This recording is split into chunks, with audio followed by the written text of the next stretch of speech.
মাঝে মাঝে এক দৃষ্টিতে আকাশের দিকে তাকিয়ে থাকতে ইচ্ছে করে। মনে হয় আমার মন খারাপের সাথে সেও হয়তোবা সঙ্গ দিচ্ছে। আসসালামু আলাইকুম। আশা করি সবাই অনেক অনেক ভালো আছেন। আমিও আলহামদুলিল্লাহ অনেক ভালো আছি। আর আজকে আপনাদের সঙ্গে শেয়ার করব আমার শ্বশুরবাড়ি থেকে নিয়ে আসা সেই অমূল্য রত্নটার কী অবস্থা। আসলে এই যে দেখতে পাচ্ছেন সিঙ্গোনিয়াম গাছটা, এটা আমি আমার শ্বশুরবাড়ি থেকে নিয়ে এসেছিলাম। আমার শ্বশুরবাড়ির যে পুকুর, তার পাশের পুকুর পাড়ে অযত্নেই কিন্তু বেড়ে উঠছে অসংখ্য সিঙ্গোনিয়াম গাছ।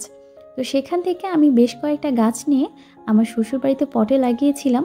কিন্তু আমি যেহেতু সেখানে থাকি না, তাই পর্যাপ্ত যত্নের অভাবে কিন্তু অনেকগুলো গাছই দেখলাম মরে গেছে, আর একটা পটে জাস্ট কয়েকটা গাছ আছে।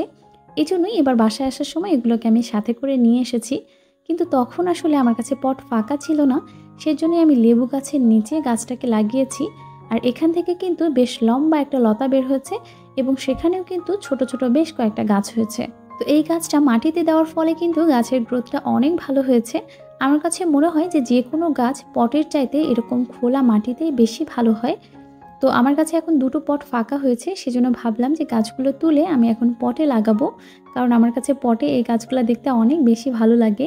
তো বাসায় পাশুন ছিল না, সেজন্যই আমি এখানে একটা ভাঙা কাঁচি নিয়ে এসেছি গাছটাকে তোলার জন্য। তুলতে গিয়ে মনে হচ্ছিল যে এর আস্তানা কিন্তু এখানে বেশ ভালোভাবেই গেড়ে ফেলেছে, সেজন্যই গাছটা তুলতে বেশ কষ্ট হচ্ছিল। অবশেষে কিন্তু এই যে গোড়াটা করে ছিঁড়েই গেছে।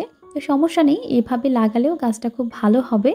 তো বরাবরই গাছ আমার অনেক বেশি পছন্দের, সেজন্যই বললাম যে এটা আমার কাছে অমূল্য রত্ন। কারণ অন্যান্য মূল্যবান রত্নের মতোই এটা আমার কাছে অনেক বেশি গুরুত্বপূর্ণ। তো এখন আমি মাটিটাকে রেডি করে নিয়েছি। নর্মাল মাটির সাথে আমি কিছুটা গোবর সার মিশিয়ে মাটিটাকে এখন পটের মধ্যে দিয়ে দিচ্ছি, তারপর গাছটাকে লাগিয়ে দিব। আমি সবসময় আপনাদের বলে থাকি যে আসলে এই ধরনের কাজগুলা আমার কাছে মানসিক প্রশান্তির মতো। আমার বেশ ভালো লাগে এই কাজগুলো করতে। তো পটে সাজিয়ে নেওয়ার পর এখানে হালকা করে একটু পানি দিয়ে দিচ্ছি। কারণ যেহেতু মাটিটা একটু ভেজা ভেজাই ছিল, সেজন্য আমি খুব বেশি পানি দেব না, হালকা করে একটু পানি দিব।